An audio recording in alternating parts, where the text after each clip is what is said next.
watching the It's Her Time podcast with Cody and Jess.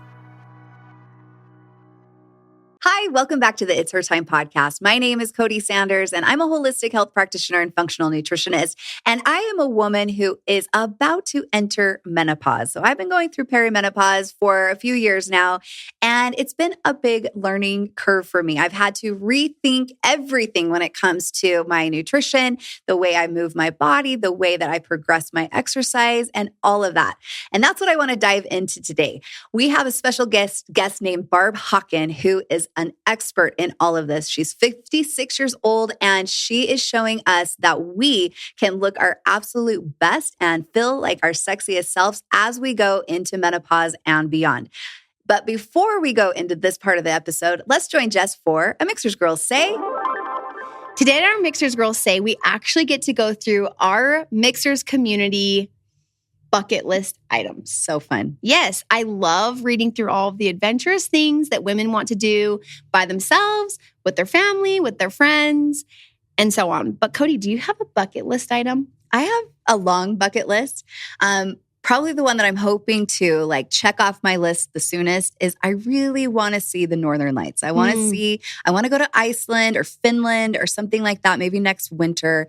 And I want to lay in one of those igloo things that have just the glass ceilings and just watch the Aurora Borealis all night long and just be cozy in my soft blankets and fur and all of the things. Do you want to be in one of those igloo hut you know what thingies I'm that saying? are clear? Yeah, they're just you're just laying in a bed and it's you just look up at the stars in the sky. I think it sounds absolutely magical. So hopefully that will happen soon. You will check that off your bucket list. This will happen. I'm excited because I have had a bucket list item for 6 years with my kids, and we're actually going to go and complete this bucket list item in a couple weeks. We're going to Hawaii. I surprised my kids with a trip to Hawaii for their birthdays. And so I'm excited to finally check that off of all of our lists. Oh my goodness. I've been to Hawaii, but I have never been able to take my kids. So they're so excited. Oh, how fun.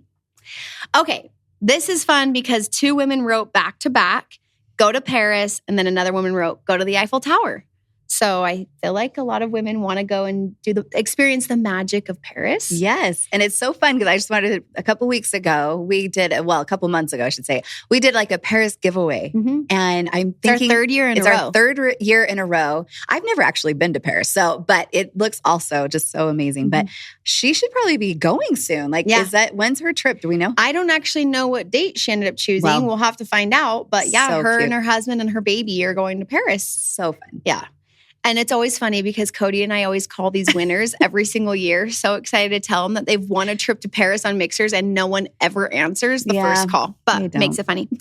On my bucket list right now is getting more quality time with my husband after 16 years of raising 3 kids. We want to start traveling a lot. Great. I love it. Sunrise or sunset on a hot air balloon ride. Ooh, cool. Yeah, that'd be fun. To build a wildflower garden so I can walk out weekly and fill vases in my house. Oh, I love fresh flowers. Come on over to my backyard. Yes, Cody is a great gardener. See the Beauty and the Beast castle in Japan. I didn't even know that was a thing. I don't know about I'm going to look at it. Cool. Marlo, my daughter, really wants to go to Japan. So I'll add that to my list. Go on an Alaskan cruise. Tour the tulip fields in the Netherlands. To write and publish a children's book. Awesome. Amazing. I have a friend that's done that. If you need a contact to get you started, reach out to me. Travel the Greek islands and swim with the great white shark. No thanks. No, thank you. No thanks. That's my biggest fear. I know. Nope. The videos you see of shark cage gone bad, where it's the shark's able to get inside the cage or chew the bars, that would happen to me. I'm willing to go and be on the boat and watch people that want to do that. But sure. A glass bottom boat. I'll check it out. Yeah, I would maybe. Raft the Grand Canyon from Powell to Meade. I just survived cancer, so a nice trip would be nice to add to my bucket list. Oh, I love that. You deserve a good trip. Hike Mount Kilimanjaro. That's cool. And then right after that, a woman wrote, an African safari is number 1 on my list. Hey, reach out to me because I'm trying to get a group of people to go to Uganda I'm just throwing it out there. He's kind of like an adopted son. Do you not know? Yeah. Do you want to go? Yes. Hey, he's not really officially adopted because he was 18 when we met, but he's like a little son and he's starting a little tour company. I'll put a little link.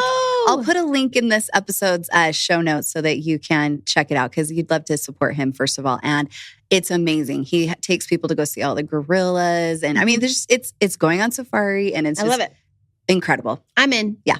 Well, we're excited to see so many of you tackle the items on your bucket list and add adventures to your life and go out, go chase your dreams, go do the things. Life is short, live it to the fullest. And we're excited to see you fulfill these bucket list items. My favorite thing. Yeah. Enjoy the episode. Mixhers is a company made for women by women. Each of our products have been carefully and lovingly crafted to support you in all stages of your life, providing you with the optimal health you deserve. Each ingredient we handpick is 100% all natural, backed by science, and chosen specifically to better your life physically, mentally, and hormonally. Each product empowers your body to take charge of its monthly hormonal shift and flows, empowering you to live life to the fullest. Let Mixhers take care of your needs from sunup to sundown, and you take care of the rest. Check us out at mixhers.com, Mixhers. Barb, I'm so excited for our audience to get to know you and learn a little bit more about your background and kind of what's made this part of your life like such a passion for you. Hey, thank you so much. I so appreciate it. Well, the whole fit bug kind of hit me when I was 17. I was in high school and I just started working out, teaching aerobics, and it just kind of started from there. So I've always kind of had the fit life and raised our 4 sons. I homeschooled them, did all that. But at 47, I thought, gosh, I don't know. I'm kind of skinny fat. Something's going, with my body.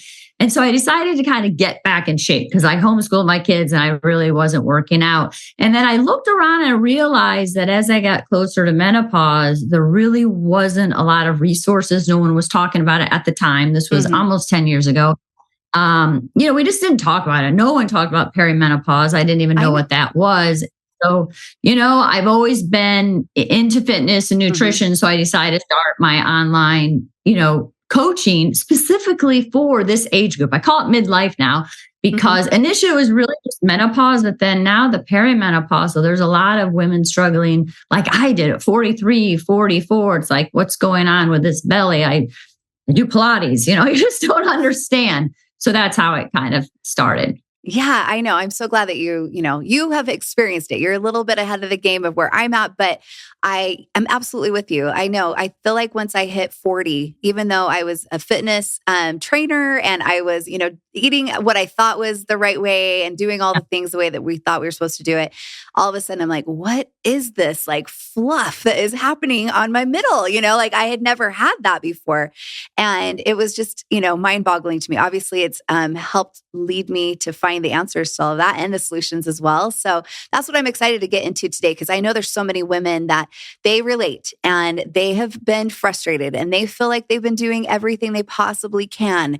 And it just feels like they are, having such resistance when it comes to losing any fat, especially around the midsection. So let's dive in a little bit about like what's happening at this phase of life. I feel like our audience is very familiar with these different phases like perimenopause that you described.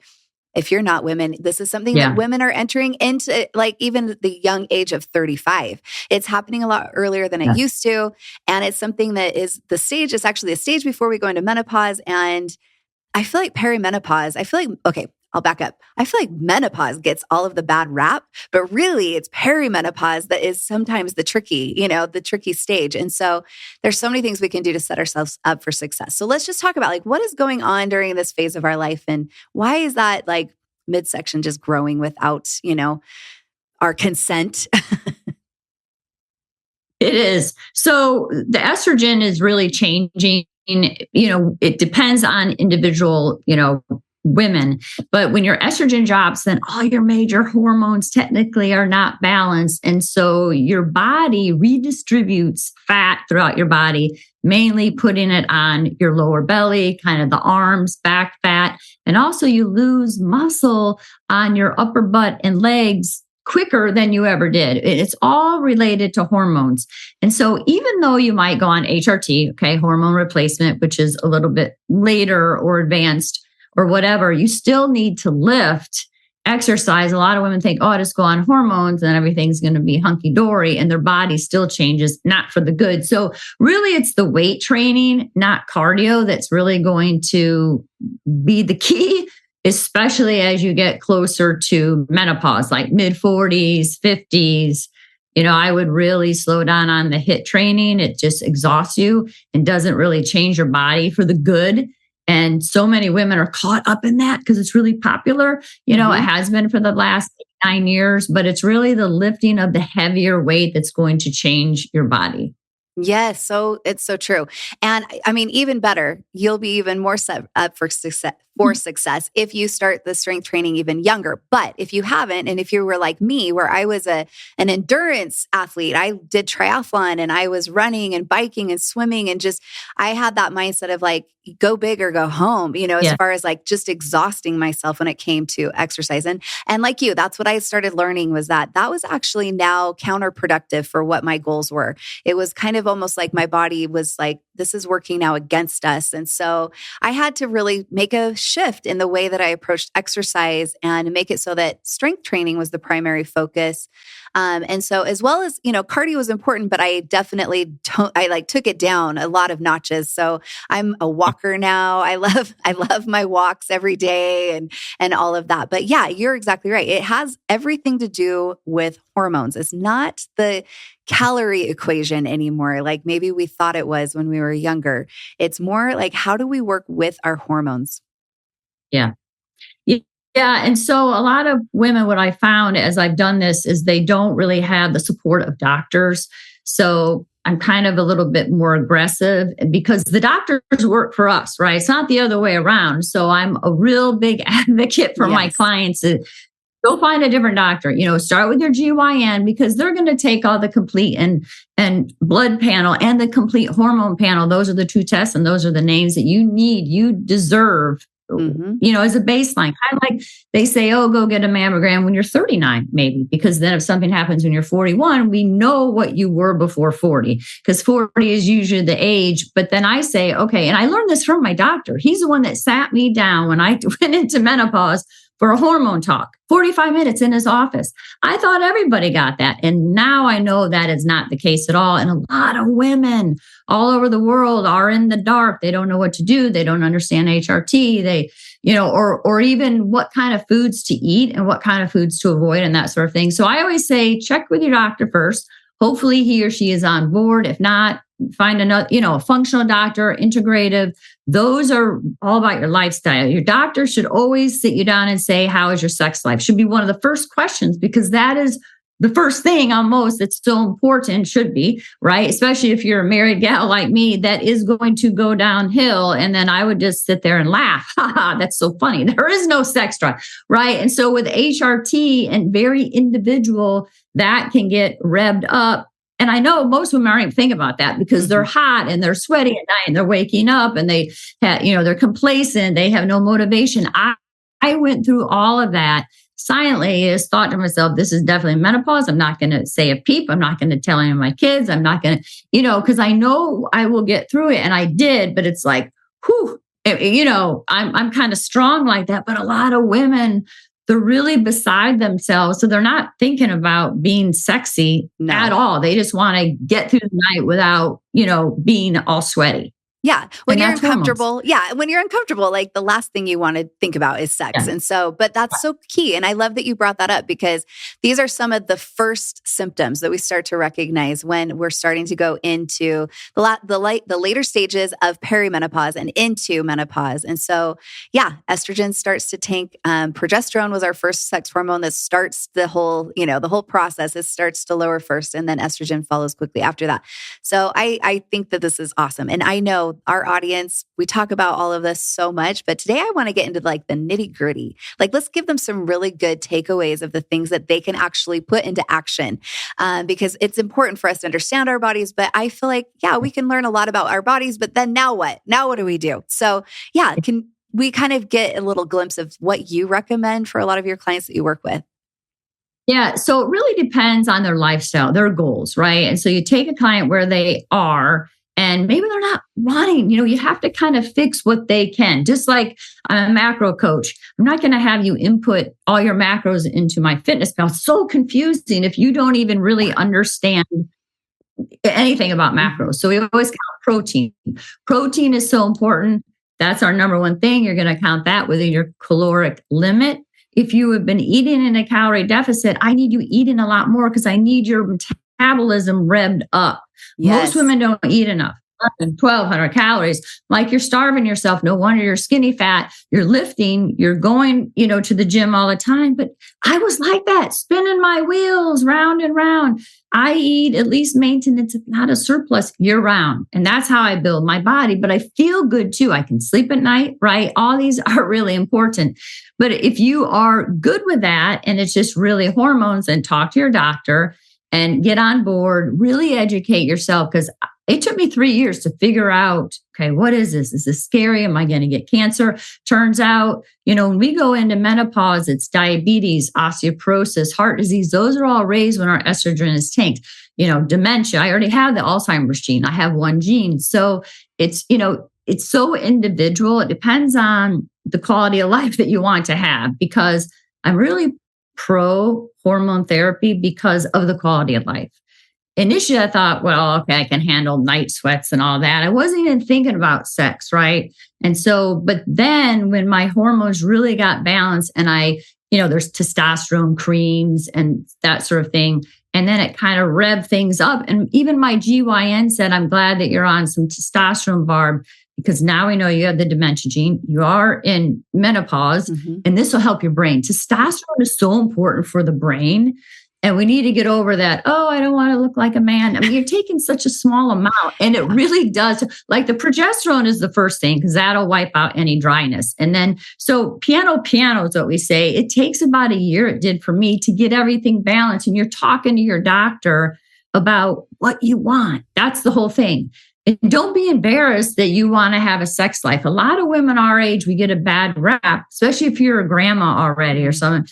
Oh, I'm okay. I don't, but if you're married, I've been married almost 30 years. It's like, we're not 12. Okay. We understand what the husband needs. It's really important for the marriage versus, well, I'm going through menopause. I'll see you, when I'm 80 or something. It's just, because you can be thriving. It's really exciting, especially if you're eating and getting in shape. It's just it's the whole body really does change.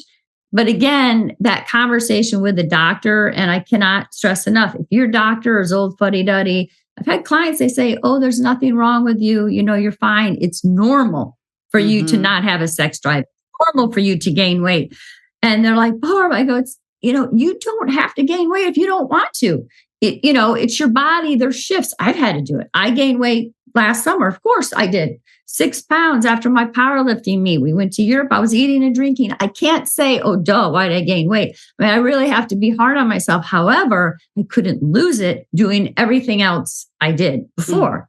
And I was 55 and I thought, oh, is this menopause? I thought about it for a second and thought, well, of course not. I can beat anything. It's just, okay, 55 now, mid 50s, my body wants me to change something I've been doing. So I got up in the morning and I actually worked out 2 times. I have not done that. I've done it twice in my life when I was fed up and I said, I'm doing this. And I got up in the morning and my workout's only about 35 minutes per session, not an hour and a half, because you'll tucker out. You'll never be able to go 2 a day. But it's that extra little bit of lifting, that extra little bit of time, and then a little bit more walking and just sticking to the diet. And over time, though, a lot of women quit after 10 days, 2 weeks. Oh, it doesn't work. Your body is older and it takes it a while, right? To figure out, it's like, oh, this girl is like exercising now, like more often. And then in your body, I like to say, it kind of rewards you after a few weeks, 4, 5, 6 weeks. That's how long it takes my scale to move. And then it does start continually moving because you're disciplined every single day. Doesn't mean you're going to go out and eat quesadillas and margaritas on the weekend, because then you're going to blow everything. It's kind of a lot of work, but it's more of a discipline. It's really what you want.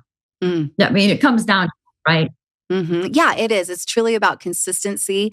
And I think it's also just being really trusting of your intuition too, and listening to your body and paying attention to your energy levels and all of this, because there's going to be some of you women who are just kind of, maybe you've been over exercising, and it might not be a good idea for you to do 2 days, of the exercise. But as you start getting to that point where Barb's describing, where you're in a more balanced state, you've been working with your doctor, you've been using maybe hormone replacement therapy to help kind of balance some of these sex hormones and to help replenish what's been lost.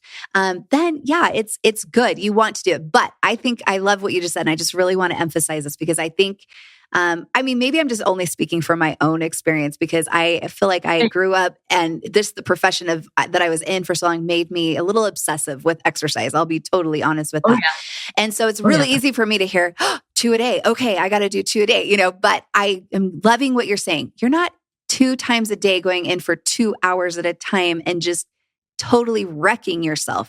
You're lifting strategically. You're probably doing a form of strength training where you're progressing, at a steady rate, and you are emphasizing the walking. Walking is amazing. And I feel like that's what I have learned. And I feel like all of the women that are in my life at this time who are going through this similar phase, they're finding that this is the kind of the secret sauce for helping us to stay, at a good, healthy place where our body's responding, but we're not exhausted. We're not like driving ourselves into the ground. Yeah.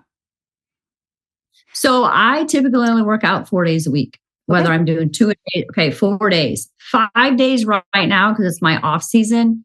But I never, ever train more than 60 minutes. A new client will come on. Oh, I'm going to do your program. Plus I'm going to do this. Whoa. And she's okay. She thinks that's okay. And I'm like, you have to rest. It was hard for me because I'm very hyper, as you can tell. I do everything. And it took me a couple of years to settle down and learn how to rest for 3 to 5 minutes in between my heavy sets. And also to take rest days. Like today was my rest day. I got up, dressed for the gym. I'm like, oh, it's a rest day. What am I going to do? So it's really, but you need that rest day to grow muscle, to grow the tone. And so when I did a 2 a day, I'm not kidding, 35 minutes, very specific programming. Sometimes I would just do core, which I hate doing. I never do. But I thought, okay, I needed to tell my brain this is what we're going to do. Because if I don't go in the morning, I'm not going to go, right? Mm-hmm. And then in the afternoon, I would go and maybe do arms or chest or, whatever with one of my sons. Again, 35 minutes. So each day, only 60 minutes. Never, ever more than 60 minutes. Then I would walk, not a ton, 8,000 steps because I have dogs. Again, but I got over that whole adrenal fatigue, which I did when I was younger, died, right? It sounds like you did the same thing. Hour and a half to 2 hours a day, 6 days a week, terrible, and eating 1,200 calories. I've been through that. Your body won't change. It will really be bad for you if you do that.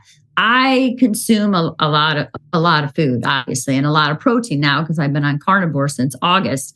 And that really has the biggest shreds. If you look at my Instagram now, it really is. You don't have to do carnivore. I don't recommend it yet because I think it's very advanced, difficult because you have to consume so much fat, but really getting your macros, still a lot of protein and only certain carbs, certain timing of the day, really important at our age. You don't need a lot of carbs except for around your lifting, not your walking time, but your lifting. So lift heavier, progressively heavier for you. Like those last 2 reps, it's like, oh man, this is really hard, right? Perfect. Boom. Then you go home and you eat some complex carbs, rice, sweet potato, oats, pretty much it. You can eat some veggies with a protein always. How much protein? 1 gram per pound of what you weigh right now. Because if you're lifting, if you're a couch potato, you don't lift, you don't really exercise. The only thing that you do is walk. It's cool. You don't need as much protein. Okay. Mm-hmm. So the protein is the building block. That is what's going to build you tone, but you have to lift is what we say, not exercise. You have to lift, train. So if you have 10-pound weights, I'm going to tell you it's not enough. You need 15s, you need 20s. You need to push your body to the limit is really what it is. You're not going to die. You're not going to pass out, right? You're going to do maybe 8 reps, 10. You do what you can. We really say to failure, which means muscle failure or form failure. You can look at yourself in the mirror, follow along with a program. Program is really important. Where I see women, they'll go to the gym. They don't know. I see it all the time. There was a lady trying to squat. She was squatting next to me at the gym this week. And then in between, she's doing kettlebell swings. She was older than me. I said, hey, how are you? Da-da-da. I said, you're doing a major compound movement with the squat, which I was doing the same thing. I said, you really shouldn't be doing the kettlebell because you're not going to be able to add weight. Just, and for women our age, I said, you need to rest in between. I don't know who programmed you is what I said, but it's not good. It's because she's spinning her wheel. She's going to be so tired. She's only going to be able to squat 65 pounds, which she could definitely squat heavier than that. That's where women get, because they look at other women. This woman was in shape. She was probably almost 70, in shape though. So if I didn't know what I was doing, oh, wow, she's doing some squats. She's doing those kettlebell swings. Brilliant. I'm going to do that too. And then you have this whole charade of nonsense happening in the gym, and women copy other women. Very bad technique, very bad programming, and their bodies don't change. They have flat butts because they're not consuming enough, and she's not squatting enough to do any kind of muscle damage. You have to tear your muscles to change them. And then you go home and eat a ton of food, and then you rest, sleep, take a rest day. Then your body will grow muscle. That's how it works. That's exactly how it works. And that's so good. I know. I love that. I mean, it's so true. It's a different approach, as I feel like doing the kettlebells in between the squats and trying to just keep yourself moving all the time. That was kind of what everybody was being encouraged to do about 20 years ago, right? And so, it was like, just have an active rest in between. But it's so important for us now, especially as we're going through this phase of life, to make it more about we're supporting muscle gain. Okay, that's the focus here. We're not going to become Arnold Schwarzenegger or anything because we just don't have enough testosterone, even if we're doing hormone replacement therapy.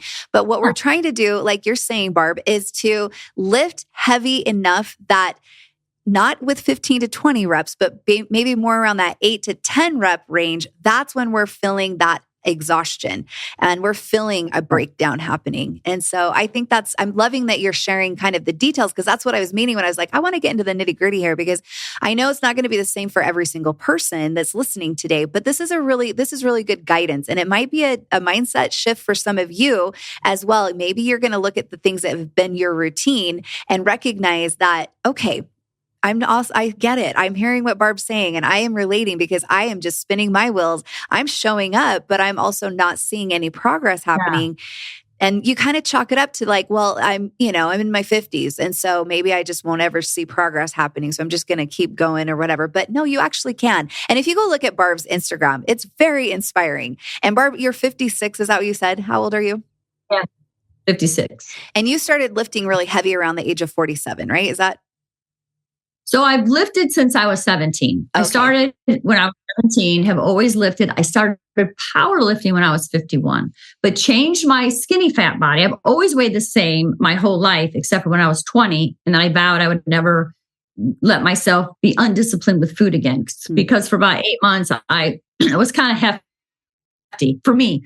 And that just shook me to the core. And so I've remained the same. That's why I tell people, hate when I say this, but you don't have to technically work out to stay the same weight. Mm-hmm. That is all diet. Now, if you want to have a hot rocking body, then you need to lift. Okay. So when I changed my body at 47, I only had maybe 5 pounds to lose because I was really disciplined. I did not eat correct food. I ate a lot of, I was a homeschool mom. I lived off muffins, it's like muffins and salad with chicken. Terrible diet. And then after about a year, I realized, man, I'm really working my butt off here at the gym. I thought I would be, I was in shape, but not where I thought. Then I came up with my 15 foods, changed that. And that's all I consume until I started Carnivore was these 15 foods, which most people do, but very disciplined. No BHT, no preservatives, seed oils, food dyes, all of that, no parabens, really clean food. My body changed exponentially in about 12 weeks. When I started really increasing the protein and, got rid of the simple carbs, and put in, sweet potato and, complex carbs, then again, I needed to do the shift. And that's how I found Carnivore, really heavier meat to get the shreds, the belly shreds. You don't have to go on it. it's easier, to do that. But I started powerlifting when I was 51 just because I didn't want to work out every day. And so I thought, I can work out 4 days a week, 45 minutes each time. That's it. That sounds perfect for me because I think I'm lazy. So I did that, and amazing at the results that I can get, and state record holder, and just kind of keep. It's really the booty. I mean, I'm not a big booty. I talk about it a lot. It's just because I'm a little gal and I can lose it quickly. I'm an ectomorph. But at my age, I never thought, wow, I always kind of had a pancake butt when I was younger. But at this age, it's just amazing to me. Amazing my husband, how I can change my body so quickly. It's just really awesome. And really it is from the heavier lifting. I don't do any kind of circuits. It's just, I was kind of addicted to it because it's fun. But my coach would yell at me, you got to not do that, Barb. You're not going to be able to lift. And he was right. I would try to lift. It's like, I'm really tired, So it but us women, we're used to that. We're used to being tired, exhausted. I have 4 kids. Who sleeps? Right? I thought, I don't need to sleep.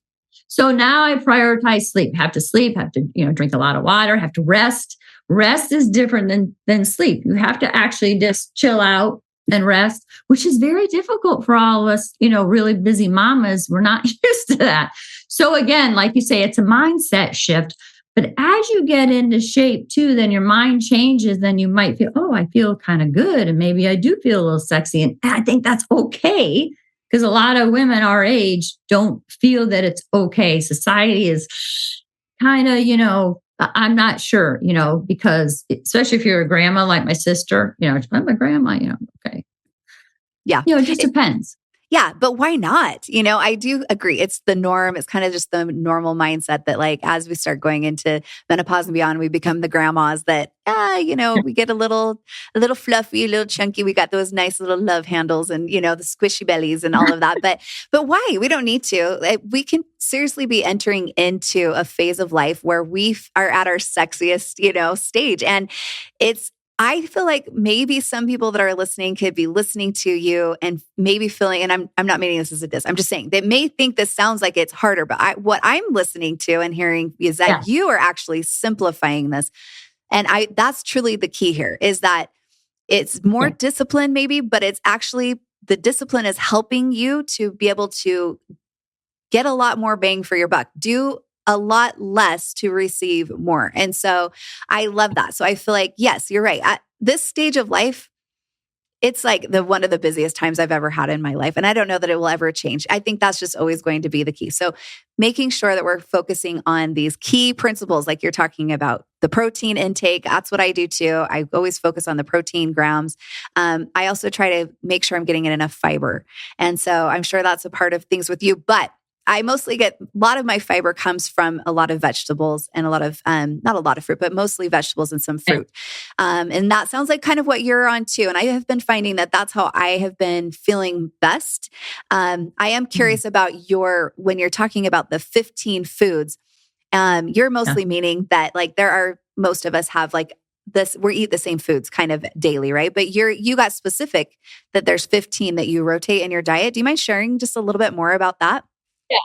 I don't eat those anymore because I'm on carnivore, but I did for years, for 7 years. So it was meats, right? So, and I just started eating red meat maybe 4 or 5 years ago. My younger son forced me to eat red meat, which is weird because I'm on carnivore and that's all I eat now. But so it was your meats, chicken, fish, okay, and your meats. And then certain veggies, I have hypothyroidism. So the cruciferous veggies I stay away from if you're hypothyroid. So, green beans, salad. I love salad, but never salad dressing ever. So it's really, if you think about, really, it's what I don't eat. No, I don't eat any kind of sauce. So it's every food that you would eat, veggies, fruit, for sure. Three complex carbohydrates, which are sweet potato, white rice, and rolled oats. Those are the only 3 carbs that I would ever consume. And I always consume those with protein. I used to eat every 3 hours, since I was 17, I have to graze. I don't really eat snacks. I would just have another small meal. And I would eat dairy products, eggs, whole milk, always whole fat food. Never, ever non-fat food. Longtime trainer told me this about 10 years ago. He said, if you if you want to avoid having saggy skin, Barb, you need to eat whole fat food. Okay, he's Italian, no problem. So butter, olive oil, and because it fills you in. Mm-hmm. Because as you start losing weight, you don't want to lose too fast, only 1 pound a week, and max, or you'll get saggy skin. And then that's terrible. And to avoid that also is you lift, right? So the 15 foods, so kind of like we eat out all the time. We travel, just got back from Europe. We were there 2 weeks, exponentially, always traveling. So how do I do that when I'm out? I kind of just eat meat. It's easy. Meat and salad is that, but never salad dressing. The salad dressing and sauces, I don't eat any sauce, really trips a lot of my clients up. Can I have the sauce? What do you think? Because it's those hidden calories, and also salad dressing will spike your triglycerides. So again, diabetes, it's on the rise for us just because menopause. So we want to avoid those things. You need to eat like bodybuilders, kind of like a bodybuilding diet, but I just don't eat broccoli or chicken. I eat red meat instead. And actually, I don't eat any vegetables now because I'm a carnivore, but I will add in some fruit and honey. I'm really kind of hardcore carnivore Sean Baker type. So, or carnivore MD. But before that, it was the 15 foods. And a lot of my clients stick with that. They like it because there's a little variety. You can eat it over the holidays, no problem. You can cook your turkey, have a little sweet potato, things like that, or mashed potatoes, because regular potatoes, it's really, think about what you eat, a hamburger, okay? I would eat a hamburger, especially like Five Guys, because they cook it in butter, not seed oil. And I would get literally a triple patty, no bun. Perfect, because I'm all about protein. So you're eating like with the family, no problem. It's not a big deal. And you're just eating your little lettuce wrapped burgers. So you can actually dine out and travel for the most part. Yeah, I think it's so fascinating. I mean, we're all bio individuals. And so it sounds like you have found what has absolutely worked for you. And you've worked with so many women too. And this is something that you encourage women to kind of follow and figure out. I know that there's going to be a lot of women listening today that are like, no sauces? What kind of life would that be? But I think there's some little tricks that you can do to kind of help be addressing. So like a little lemon juice, do you ever do that? Or like a little olive oil? Do you ever use olive oil? Or is that like a no, that's not on your list? I used to on Carnivore, no, because it's, it's plant-based. But, the thing of it is I go out, we're going out to a French restaurant tonight. I will eat everything. I'll have escargot because I can, right? Once you get to a point, once you get in shape, only takes one time. Once you are in shape, you kind of know what to do. So even though I'm on Carnivore, I have a carb refeed once a day. And then when I was in Europe, I ate carbs the entire time because I knew I needed to fill in because I get too shredded, right? I'm kind of really lean for my weight class for powerlifting anyway. And so you just kind of know your body. A woman our age knows her body.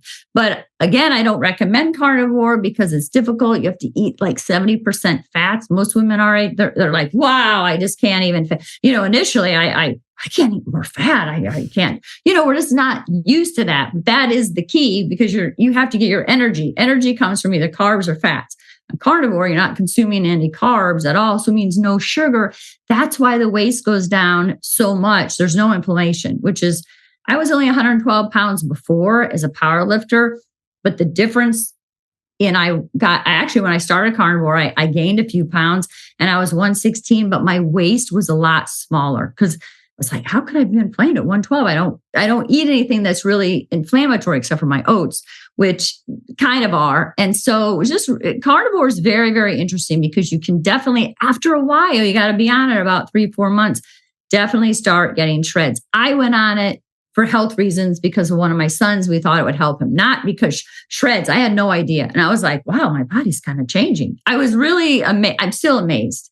And that's why I've stayed on it because it's kind of easy and then easy to go off it and like tonight, eat whatever I want. And then tomorrow I'll go back on and, it's very interesting. It is. It's so interesting. And we're kind of always a little science experiment, trying to figure out what works. For sure. And sometimes you get unexpected, results, and then you learn so much about how your individual body responds. And so, as the listeners are listening in, I just think this is fascinating for them to hear kind of what this looks like for you. But I do want to iterate that it's not something that we're recommending for everybody to do.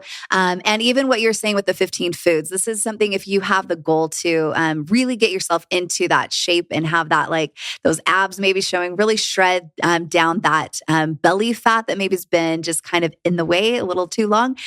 This is what you're advocating. This is what you're saying is to get, maybe really disciplined with your diet, really pay attention to not exactly what you're eating, but what you're not eating.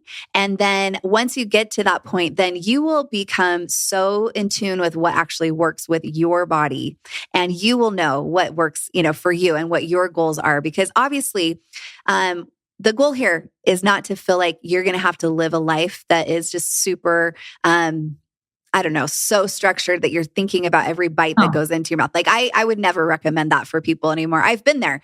That has been, part of my world, but I get it. But I get like, yes, let's be realistic. If we have goals that we want to start seeing the 8-pack, we got to really pay attention to what's going on with the diet and our approach to exercise as well.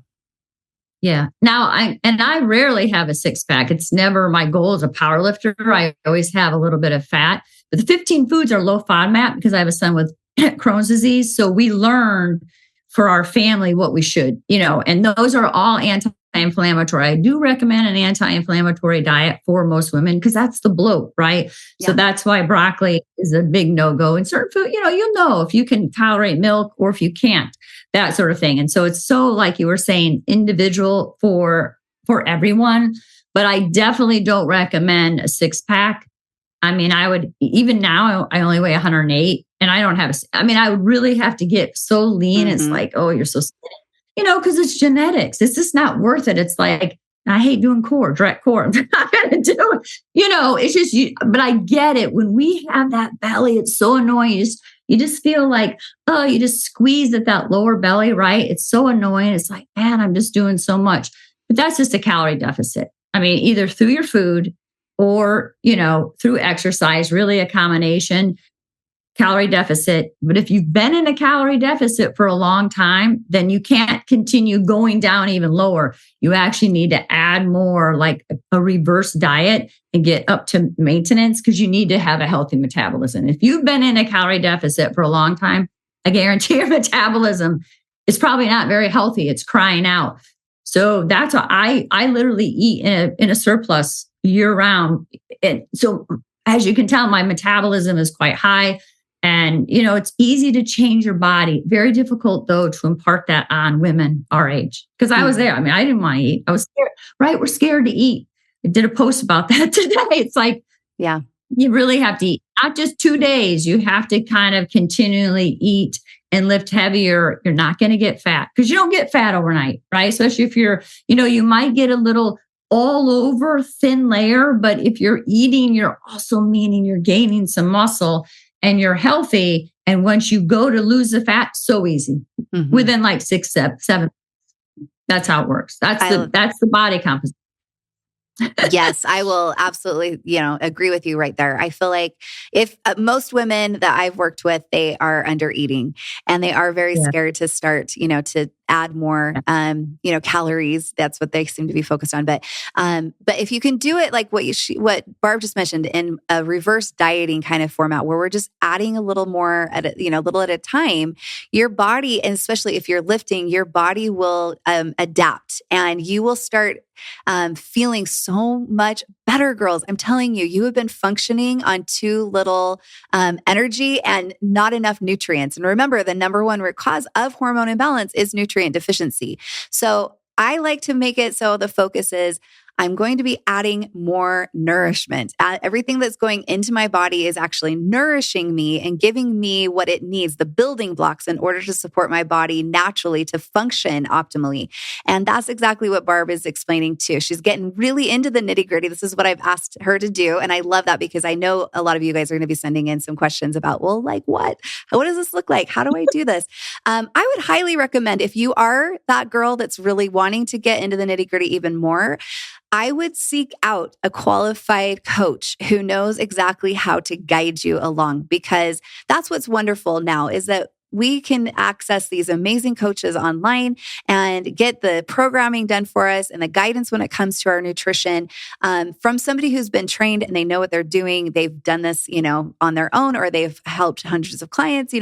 I just think it's well worth it. And so I know, Barb, you are doing coaching for women, right? do. Mm-hmm. Yeah, it's great for midlife menopause women. That's my specialty. High-end one-on-one. I love working one-on-one. Sometimes I'll do booty camps. I have one going on right now, and that's fun, to get ready for the summer. But really, it's the one-on-one. Yeah, it's just really great because, I feel you. I was there, right? Mm-hmm. It's like, gosh, just want to get in shape for ourselves, right? And then how it just totally changed my life. I used to be really quiet and introverted. It really just changed my life.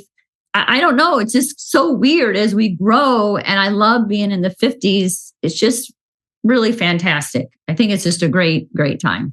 Oh, it's exciting and it's so hopeful. I love it so much. So, Barb, tell us how our audience can connect with you. What are the best ways that they can, follow along with a program or learn from you? Yeah. So 2 ways. Number 1 is Instagram. If you're on Instagram, so it's barb.hawken, Hawken. And also my website, barbhawkenwellness.com. Same with Facebook. It's the same, Barb Hawken Wellness. But those are really the two. I'm on Instagram all the time, right? Every day. And so that's really where most of my clan is. They're in there. Yeah. I love that. Okay. Well, we'll absolutely put your contact information into the show notes. So girls, you can go in and find her there and connect with her. Her Instagram is very inspiring, like I was saying. So go follow along because I love that she's out there. She's teaching us. She's showing us. She's walking the walk. And she's given us hope that as we go into these different phases of our life, we can not only just feel like we're not having all of the terrible symptoms that come along with this phase, but we can also feel so sexy, so, thriving. And it's going to be the best part of our life, the second half. That's what I'm planning for. So anyways, well, thank you so much, Barb. I appreciate you being a guest on today's episode. And thank you to all of you that tune in every single week. We love our community here and love our audience and love hearing from you. I'd love to hear your thoughts on this episode. What has been your experience? What have you been feeling as you've been entering into these different phases of life? What's worked for you? What hasn't seemed like it's worked for you? I love to keep the conversation going. And if you want to do that, you can go onto our community page. If you go to our website, www.mixhers.com, and go to the community link, that's where we have these discussions. We can ask the questions, we can share our thoughts and all of that. And so, all right, we will be back again for another episode next week, next Tuesday. That's when we drop every new episode. Until then, I hope you have a very happy and healthy week. Bye.